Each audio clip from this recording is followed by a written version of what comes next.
Pumanaw na ang Rojas family matriarch na si Judith Araneta Rojas. Balikan natin ang kanyang mga advokasya at legasiya sa agenda report ni Ivy Reyes.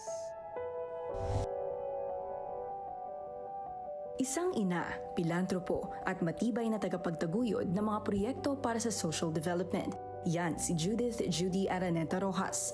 Ipinanganak siya noong July 31, 1934 kay Esther Bustamante Araneta at real estate developer J. Amando Araneta. Taong 1955 nang ikasal siya sa yumaong senador na si Gerardo Jerry Rojas. Sila ay may 3 anak, sina Maria, Mar at Dinggoy. Itinuturing si Judy bilang isa sa mga mahahalagang personalidad sa lipunan at sa mundo ng negosyo. Naging vice chair siya ng Araneta Group na nagmamay-ari ng kilalang Araneta Complex sa Quezon City. Siya rin ang pangulo ng NGO na J. Amado Araneta Foundation, kung saan tinutukan niya ang pagpapalaganap ng mga programa sa sining, kultura at edukasyon. Pinangunahan din niya ang Jerry Rojas Foundation na nagpatuloy sa pamana ng kanyang yumaong asawa.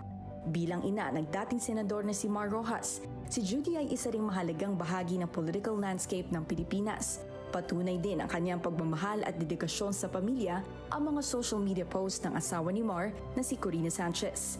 Laging nagbibigay pugay at galing si Corina sa kanyang mother-in-law at malaki raw ang kanyang pasasalamat sa pagkakaroon ng isang idol mom.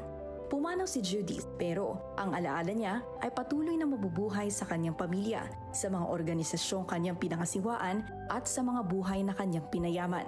Para sa agenda, Ivy Reyes, Billionaire News Channel. Siya po ay pumanaw sa edad na 91 years old. Mula po sa bumubuo ng Billionaire News Channel, taus-puso po kaming nakikiramay sa lahat ng kanyang pamilya, sa lahat ng nagmamahal po sa kanya, ang aming deepest sympathies and of course condolences to Senator Secretary Mar Rojas, sa aming kasama si Corina Sanchez Rojas.